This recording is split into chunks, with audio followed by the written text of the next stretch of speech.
Assalamualaikum warahmatullahi wabarakatuh. Alhamdulillahirabbil alamin wa bihi nasta'inu ala umuri dunya waddin wassalatu wassalamu ala asrofil anbiya wal mursalin sayyidina wa maulana Muhammadin amma ba'du. Alhamdulillahirabbil alamin, kita bisa melanjutkan kembali kajian kita kitab Lubabul Hadis. Kali ini kita alhamdulillah telah sampai pada Al-Babus Sadis Asyar fi Fadilatis Zakah, bab yang menjelaskan tentang keutamaan zakat. Bismillahirrahmanirrahim. Al-Babus Sadis Asyar utawi iki iku bab kang kaping 16, bab yang ke-16 fi Fadilatis Zakati, ing dalem kautamane zakat. Bab menjelaskan fadilah keutamaan zakat.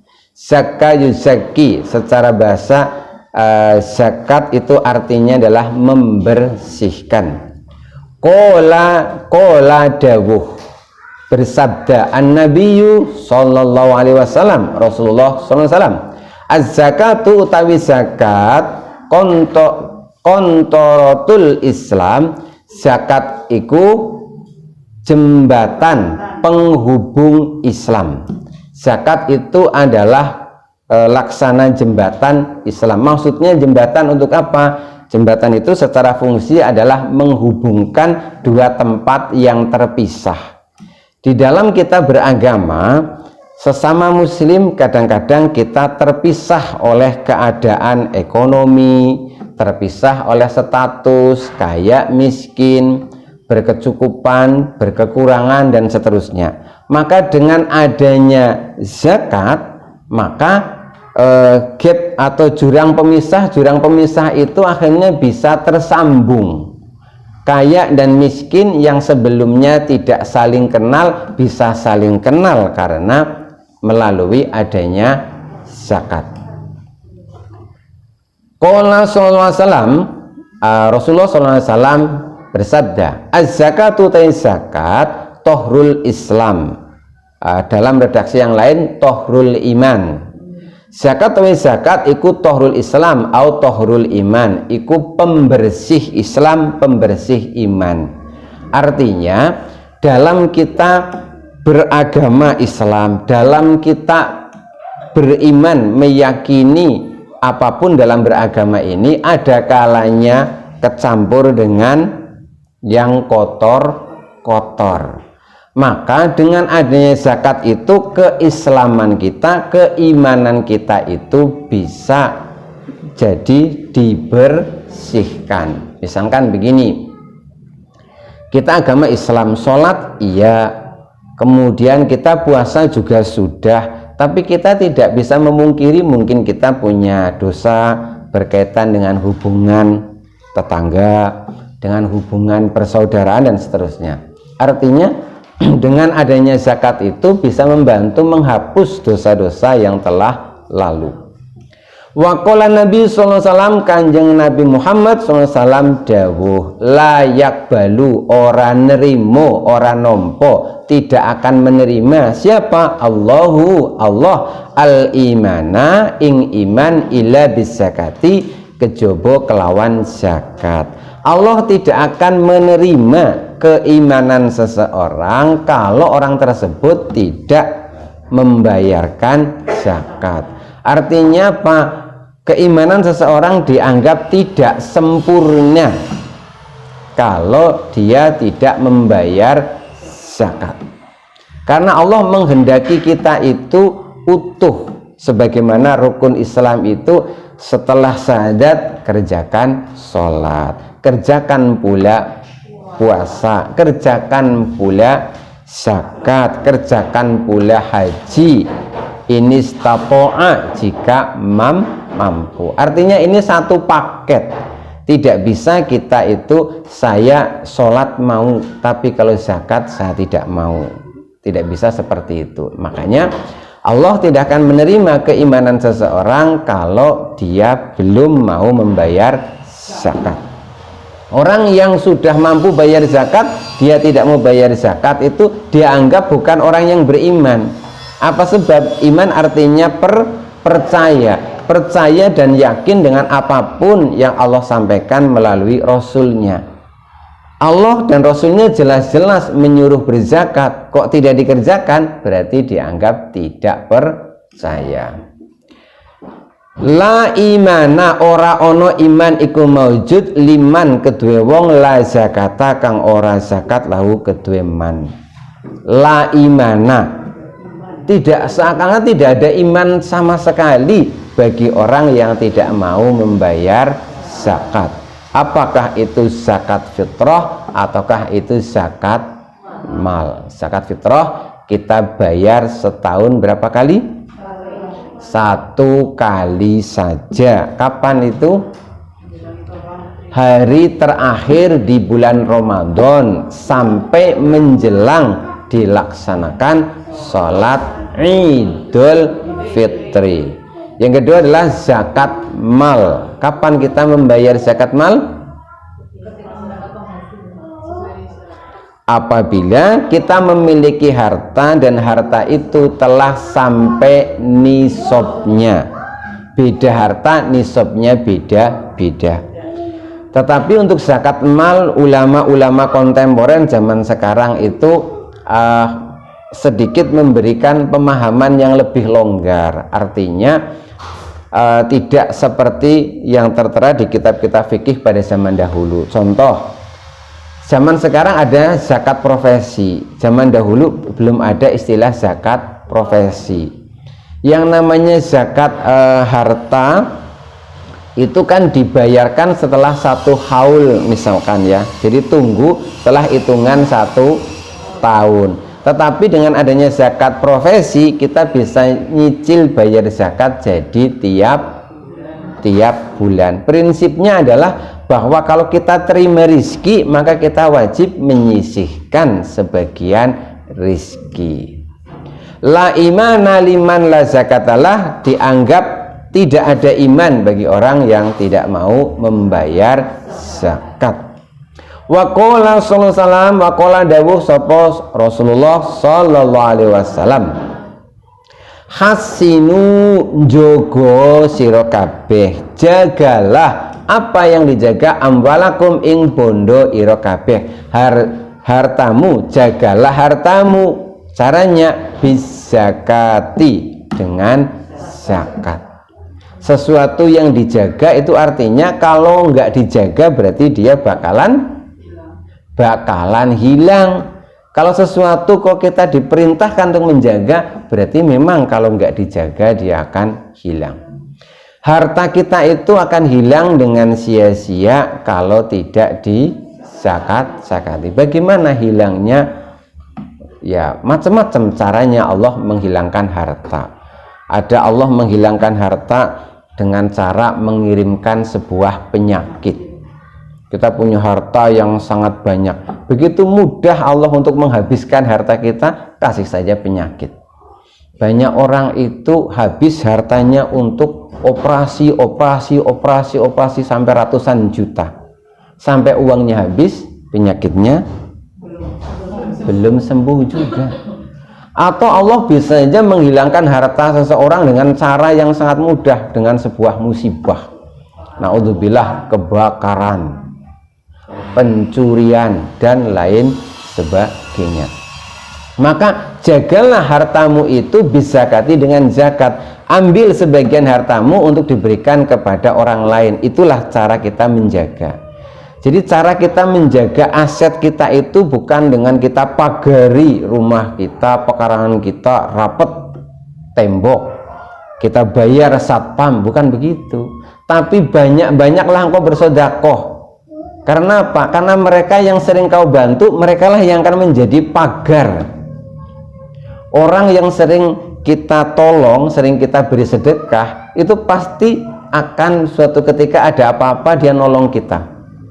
Jadi ketika, contoh begini, misalkan ada orang ahli sedekah itu mengalami pencurian, dia teriak-teriak minta tolong, tetangganya langsung banyak yang datang. Tapi ada orang kaya raya tidak ahli sedekah, teriak-teriak minta tolong, ada pencuri, mungkin pencurinya akan bilang terus habisin aja gitu. Begitu dia keluar ketemu sama pencurinya, dia malah bilang, gimana, kamu butuh linggis apa buat buka-buka? Malah ditawari alat.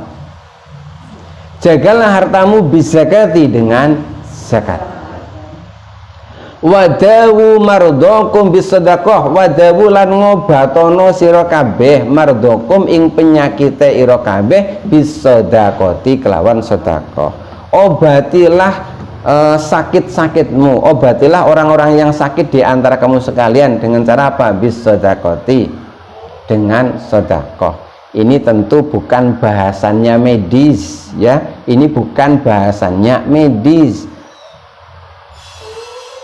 Ingat bahwa ada sisi syariat, ada sisi hakikat. Secara syariat, kalau orang batuk, belilah obat batuk. Secara hakikat, bahwa kita meyakini penyakit berikut obatnya yang memberi adalah Allah. Nah, jadi apa hubungannya sedekah dengan sembuhnya penyakit? Berarti kita menguatkan keyakinan kita. Dengan kita sedekah, Allah suka dengan orang yang bersedekah, lalu Allah melalui perantara itu Allah memberi kesembuhan. Wa'iddu lil bala'i ad-du'a, wa'iddu lan nyapono sira kabeh, bersiap-siaplah menghadapi lil bala'i maring bala bencana, ad-du'a ing doa. Bersiap-siaplah untuk menghadapi musibah bencana apapun dengan cara banyak-banyak berdoa. Ada takdir, ada ikhtiar, ada doa.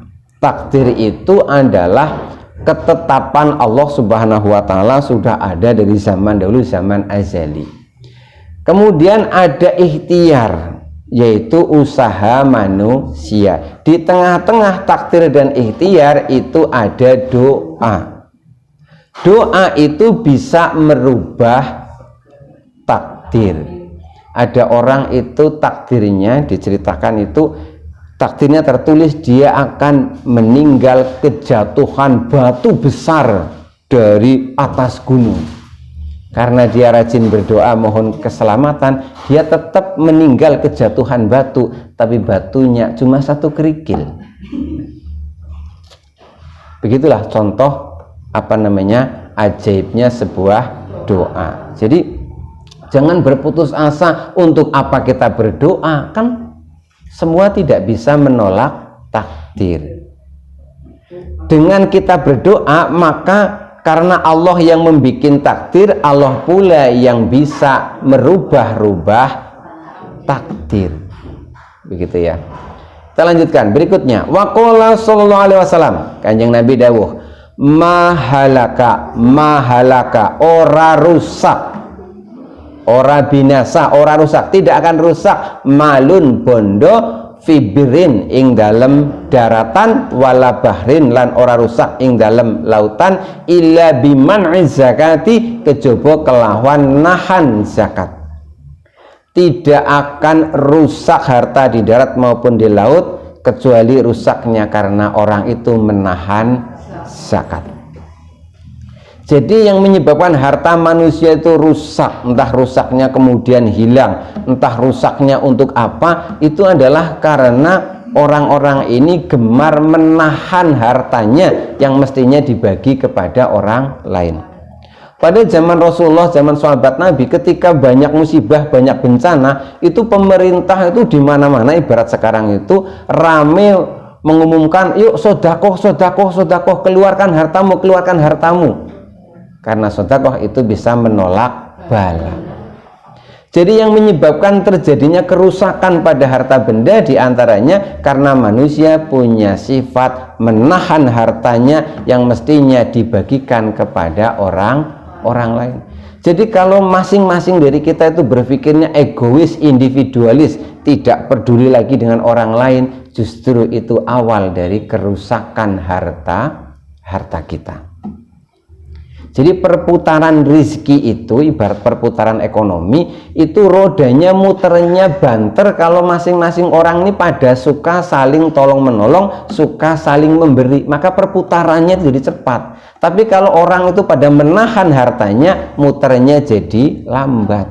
Sama dengan di ekonomi kan, roda ekonomi satu negara itu akan berputar kalau banyak transaksi, orang pada seneng beli. Tapi kalau orang pada nggak suka beli, duitnya itu disimpan saja di bawah bantal, di ATM, warung tidak laku, yang jahit nggak ada order, begitu kan ya, warung makan sepi, ya karena semua orang ini menahan hartanya, maka rusaklah perekonomian nasional, rusaklah perputaran. Akan rusak sebuah perputaran rizkinya Allah kalau orang itu pada menahan zakatnya, menahan sodakohnya. Yuk kita puter rizkinya Allah dengan cara apa? Seneng-seneng bersodakoh, seneng-seneng bayar zakat. Jadi kalau bayar zakat, sodakoh itu sudah menjadi hobi semua orang, maka tidak akan ada orang susah. Jadi jangan semuanya itu menunggu pemerintah. Ngapain saya tolong tetanggaku, sudah ada menteri ekonomi yang memikirkan, sudah ada menteri sosial yang memikirkan. Terlalu lama.